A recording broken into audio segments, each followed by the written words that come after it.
नमस्कार दर्शक बंधु पाणीपाग अपडेट रे आपन को स्वागत। दर्शक बंधु आज हूँ जून मास 1 तारिख। आपन जानिथिबे केरल उपकूल आज छुबार थिला दक्षिण पश्चिम मौसुमी वायु, किंतु वर्तमान सुधा दक्षिण पश्चिम मौसुमी वायुर अग्रगति ही हेउ नाही। काहेकि ना दर्शक बंधु किछि बड़ बाधक साजुछि मौसुमी आसिबारे। कोन यार प्रभाव एलिनो रहिछि, कोन रहिबो आगामी 24 घंटा पाणीपागर मिजाज, किछि बात्या खबर मध्य रहुछि।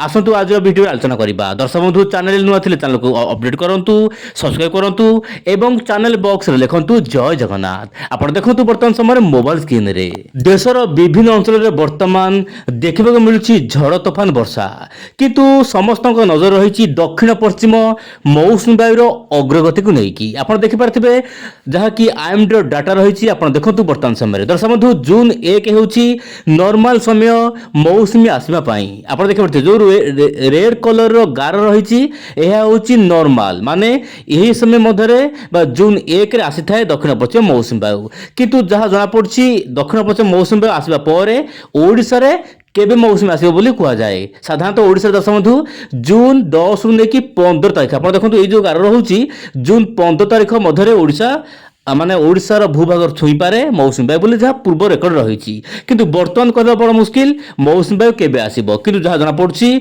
आउ दिने 2 दिन मध्य केरल छुई पारे दक्षिण पश्चिम मौसुमी वायु। देखिबार कथा कोन होउछि पाणीपाग अपडेट। एबे देखिबा किछि काला बैसाखी खबर जहाँ कि आपण देखंतु ओडिशा विभिन्न अंचल रे काला बैसाखी हेबो। खबर मिलबा अनुसार दर्शक बंधु आपण देखंतु मालकानगिरी, कोरापुट, नवरंगपुर, रायगड़ा, ताहासर गंजाम, गजपति, कंधमाल एमिति जो रहउछि आपण नयागढ़, खोर्धा, पुरी, जगतसिंहपुर, ता सहित उत्तर ओडिशा 2टी जिला जेमिति कि मयूरभंज रहउछि आ केउंझर रहउछि। एपटे सुंदरगढ़ जिल्ला आखपाख अंचल रे काल बैसाखी जनित वर्षा स्थान विशेष रे हबो। दर्शक बंधु जो वर्षा हेउछि स्थान विशेष रहउछि। दर्शक मध्य कमेंट आसुछि कि आम जिले रे वर्षा हेउ नाही काहे कि। दर्शक बंधु आपन जिले रे वर्षा होउछि सत, किंतु स्थान विशेष रहउछि। किंतु वर्तमान समय मौसुमी वायुर अग्रगति हेइ पारु नाही, कारण बंगोपसागर रे कोनोसी सिस्टम ही नाही। किंतु आपण देखंतु किछि वायु एही भଳି जिबा कथा वर्तमान समय जहाँ जना पड़ुछि, किंतु काहे कि जाई पारु नाही, कारण गोटे बात्या मध्य रहिछि सक्रिय जापान आड़ को मारी आसुछि गोटे सुपर टाइफून, जहाँ पाई कि किछि जो रहुछि हमर जलीय बाष्पपूर्ण वायु ता भारत मध्य को न जाई कि यह सीधा सड़क कुआड़ जाउछि ना जापान आड़ को चली जाउछि, जहाँ पाई कि किछिटा मौसुमी वायुर अग्रगति मौसुमी वायु मंथर मध्य देखा मिलुछि। केरल छुइबा कथा जून 1 रे ताहा मध्य वर्तमान सुधा छुई नहीं ऑफिशियल भाव जहाँ जना पड़ुछि। आपण देखंतु जो वायु जाउछि जापान आड़ आपण देखि पारथिबे जापान रा आखपाख अंचल रे गोटे बात्या रहिछि एवं यार प्रभाव रे प्रबल वर्षुछि सेठाकारे, किंतु जहाँ जना पड़ुछि एही बात्या सहित मौसुमी रा कोनोसी माने लेखा परिचय नाही, माने कोनोसी सीधा सीधा कहबा गले बंधु एही मौसुमी वायु उपरे बात्यार कोनोसी प्रभाव नाही। जदि हम देखिबा ओडिशा को पूर्वळु वायुर कथा आपण देखंतु ओडिशा को पूर्वळु वायुर मात्रा आसुछि सत, किंतु बहुत मात्रा कम आसुछि। जेतिकी परिमाण आसिया कथा काळ बैसाखी रही जाउछि स्थान विशेष रे एवं ताहा डिस्प्लेड हो जाउछि, माने जो काळ बैसाखी रहउछि स्थान विशेष रहउछि। किंतु जहाँ जना पड़छि आगामी 2 दिन मध्य केरल, कर्णाटक, तामिलनाडु केतक अंचल रे प्री मॉनसून वर्षा एक्टिविटी बढ़ी पारे एवं केरल मौसुमी वायु छुइबा पाई पाग अनुकूल होई पारे।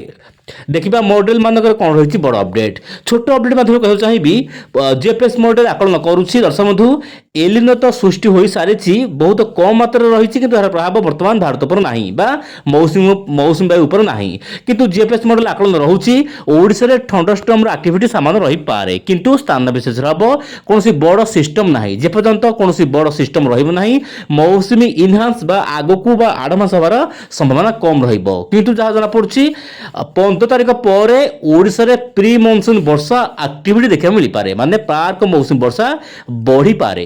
किंतु जहाँ जना पड़छि 15 तारिख पर ओडिशा रे वर्षा हेबो। किंतु दर्शक बंधु कहउ चाहिबी 7 तारिख पर ओडिशा रो विभिन्न अंचल रे तापमात्रा सामान्य पुनी बढ़े पाई पाग अनुकूल होई पारे। किंतु केते बड़ अपडेट रहउछि आगामी दिन मानकरे मौसुमी वायु को नेकी कोन रहिछि बड़ अपडेट पाणीपाग समस्त तथ्य पाई आपण निश्चय पर ओइंडिया चैनल सहित जड़ित होई रहंतु। आज पाई एतिक। नमस्कार, जय जगन्नाथ।